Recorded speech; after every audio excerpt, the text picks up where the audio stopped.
Thanks, Will. I just wanted to quickly ask, what was it like for you playing on the bench, from the bench on the last game? Because obviously you're the captain of the team. So just wanted to ask, because when I watched you in the last game, you were quite animated, quite vocal, even from the bench. I know you came on in extra time, but is your role any different from when you play and when you're sitting on the bench? Yeah, I mean it's slightly different. You know, I think I'm probably more nervous when I'm on the bench because you don't feel like you can affect something. I can imagine if you're sitting in the stand, it's even more than that. But yeah, and I try to just contribute and give my best. I feel that's all I can do, and I'm always ready for the opportunity to get on the pitch. And I also know, you know, players are looking at me and seeing how I behave, and you have to be a leader from the side. I try to affect as much as I can, try and help the boys vocally, be there for the coach, also to share my experience because he's been, you know, in this team now for coming up to a year probably in a few months. But there's some other things that I know that I can share, and I feel like if I can't do that, then I'll be missing the opportunity to make the team better. So, of course, every player wants to play, and I come here and I want to play. I want to be part of the team, and I prepare for that. So whenever that moment comes, I'm ready. However, if you don't, then you also have an important part. I think we've seen it now consistently, even in the last game against Benin, Frank coming on and scoring the winner, Eduke coming on and making a difference. I can go on and on and on, but it's not always the same players, and you need more than 11. And I think that is part of the unity of our group. And yeah, I'm ready for playing and not playing, but I still want to win the game. And all of us have a contribution to making that. And I think, also from my perspective, always being someone that's quite vocal, I can still do that from the side. And if not, then pass the message to the players on the pitch, who can then pass the message again. And if they win, we win. It's all together. So at the end of the day, we just want to be at the World Cup. And I think all of us will take any role to be part of that. All right, thank you, ladies and gentlemen. Good afternoon, Captain. I know you're not the coach, but I just want you to clarify. There were reports out today that CAF has said indeed he is eligible to play for tomorrow's game. And secondly, what is the mood in the camp ahead of the game? DR Congo, allegedly, the news we're seeing has been promised like $1 million if they qualify ahead of Nigeria. And we know, I didn't hear any news from Nigeria promising the players any money, but I know the players really want to go to the World Cup. So what is the mood in the camp? What's the mood in the camp? Yeah. Sorry, can I quickly say something about this? Yes. The question about Congo, the FA already said there was never anything like that. Please, let's always clarify whatever. Okay. Yeah, so first question, I believe it's true that Wilfred can play tomorrow, which everyone is really happy about. So there was some clarification. I think that's all out now, so no surprises. And I think that we also understand clearly what it will mean for any player on the yellow card for the next game. So that's good to know. And secondly, the boys are, first of all, I think happy to be here competing on Sunday. There's no other motivation that we need. We all want to go to the World Cup, so it's going to be a difficult game. Congo also did well to get to the final here for Africa. And we're really looking forward to it. So, Captain, so during the normal qualifiers, we struggle against a team that have movement. And we, of course, against Gabon, they were low blocks. And against the Congo, they are very mobile side. How is Nigeria going to cope with that? Yeah, I think every game brings a new challenge. I think also for Gabon, I didn't think they were just low block. They were very dangerous on the counter-attack. Which the boys dealt really well with. But I think, with Congo, I know one or two players in their team. So I know they are a good playing side. So it's going to be a different challenge altogether. I don't think you can ever compare teams in Africa. And also we have to adapt. But at the same time, I think we are also starting to create a clear identity. And that's something that we want to continue to build on. And it will be an interesting game on Sunday for sure. Captain, let me wish you and the team and Nigeria as a country all the best of luck tomorrow. But will you prefer to be on the talking side, or you prefer to wait for the 90 minutes or more to do the talking on the pitch of play? No, always. I mean, if I could skip the press conference here, with all due respect, I'll be in my room. So, no, everybody just wants to focus on the game. I think last game we sent a really clear message from the team, and we're hoping to do the same now. We're not trying to prove anything to anyone. We want to prove it to ourselves, and we want to be at the World Cup ourselves. So that's the real focus. Yeah, I think after that game, there still won't be time to really talk about achieving anything yet, because there'll be something else to face in March. But even I don't want to talk about that yet, because I think Sunday itself is going to be a big challenge. And yeah, facing Congo is not going to be easy at all. So we just have to prepare our best for that tomorrow. Hold on. Let me have it. Hello, Captain. Do you think Nigeria is being here by luck or something else, being 90 minutes from the other playoff? I don't think you can really put anything down to just luck in football. I think you have to obviously work for some moments. I think our team has grown a lot over the last month. We've been under consistent pressure. But every time we come together, every game, I feel like the boys are getting more comfortable with that pressure. And there hasn't been any chance for us to make up anything if we made a mistake. So the same now goes for Sunday. And directly after the game, in the changing room, we had a talk about this being a more important moment and having to rest, recover. It's not easy when you play 120 minutes for a team to then come and play again in 3 days' time. So, but the focus has always been on this game, because on Sunday, if we don't win or we don't get the result we want in that sense, Thursday will be a nice moment, but it will mean nothing. So that's the main thing. Yeah, and I think that's all I can really say about that. But I think the team has really grown over the last months, and yeah, we are ready, I think, for a high pressure moment, because that's what we've been under since earlier this year. Thank you. Let me have. Thank you. Good afternoon, Captain. I'm the editor-in-chief of Leopard Foot, the Congolese football media.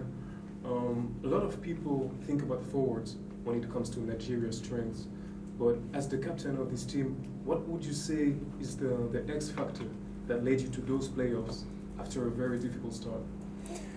Yeah, it's a good question. I mean, this is always the number one question I get asked about the squad. You know, we have outstanding players. You know, I don't want to single out anyone, but I think when we talk about the forwards, they automatically come to mind. But the last game, I was so impressed with our midfielders, with our defenders, and yeah, even our goalkeeper had a good game. So it's one of those things where there's cohesion, there's a real family spirit. Somehow, I think maybe the troublesome start to this week kind of brought us closer together. And yeah, I think on the pitch you see that too. You know, there's a real spirit of unity, and I think that's something that is probably the X factor of this team. So there's no egos. Everybody wants to serve the team, wants to serve the nation, and it's been a long time since I've seen a team in my last 10 years to be like this. And yeah, everybody. You know, we have so many stars in our team, but when they are here, everybody's humble and they work hard together. And I think that's going to be our biggest power, because when we work harder to that, in that sense, then you see different players shine and step up and steal the headlight. But it's not just one player. I know there's one consistently everyone's thinking of, but there's multiple players that are standing up and really performing. So, yeah, I think that's probably the X factor of this team. All right, go ahead. Looking at how African football has grown currently, especially how Gabon held it down till we went into extra time in the last game. If we win on Sunday and we're able to go for the intercontinental match in the US, what will you say the team will do differently on Sunday, and also when we meet in the US against the team? Name you the teams that we potentially would be facing, because it hasn't been something that's on my mind, and I don't think the players are thinking about that either yet. But yeah, I think the challenge on Sunday will be big enough, and after that, I'm sure we can arrange a date again to talk about what's next, and hopefully it will be as positive as we like it to be. Thank you. For me, it's a really special player. He's someone who's become a really close friend. He came when I had my second camp under Sunday Oliseh. This was, I think 10 years ago now. So for him to achieve 90 caps is something really special. I think when I saw him in the first camp, he was a big talent. He hadn't made his debut yet for Arsenal. And now I think he's a player sometimes that goes under the radar. But for him to be the most capped Premier League player, Nigerian, with all the names that we've had there before, is something special. And I think he's set to probably break all the records that we have here in the coming years. And a player that has also grown to become so mature. So when we talk about leadership in our team, Alex is definitely a big part of that. He's also been part of this generation who probably have made coming back home and playing for Nigeria a real thing. You know, when you talk about the inner boys in our team, Alex is definitely the leader in that. So yeah, it's been for me really nice to see the progression. And as a teammate and friend, I'm really proud of him. And I definitely know that this isn't something that's going to stop anytime soon. So I'm hoping he will end up breaking all the records. But I know that he's also very focused on getting back to the World Cup and trying to winning AFCON to crown this generation. So that's the biggest thing on Alex's mind. And he's not always interpreted the best way, but I think that's just him being himself, and he can be misunderstood for that. But I think that's also the thing that is special, and I think what everybody loves about him. And in the team, he's one of the most important players, both on and off the pitch. Thank you. Okay, Levi. Yeah. Considering your stuttering starts to the qualifying and all that, under two managers, now you're here with Eric. Looking back, what would you say has been the magic? I mean, you guys struggled to even score a goal or two in the past. Now you have scored 4 in the last 2. What has Eric done differently, and what's the change in mindset? I think there's probably been some consistency and actually some progression and some room for that progression. From the start of having a new coach, having to understand how he wants to play, not only tactically, what he expects from us. He's very big on the intensity, the aggressivity. So it's something that the team has grown in and has improved in a lot. It just takes some time. You know, we are together sometimes for a week or 10 days, every 2 months, 3 months. And in between you have your club assignments, all the kind of stuff that goes on, your personal life. So it's not easy to really make a quick progression. But you can see that over these last camps where it's been more frequent, 3 camps in 3 months' time, that the team is really improving, and there's a great understanding of what is expected from us now. And I think when you can have a team that's all singing from the same hymn sheet and understanding what they need to do, the World Cup, that was something that was difficult for us and probably hindered us a little bit to not qualify earlier. But that's also a learning curve, and as long as we continue to improve, then who knows, there might be something, these extra games on the pressure will be, that's going to be a strength for this team. All right, Sheila.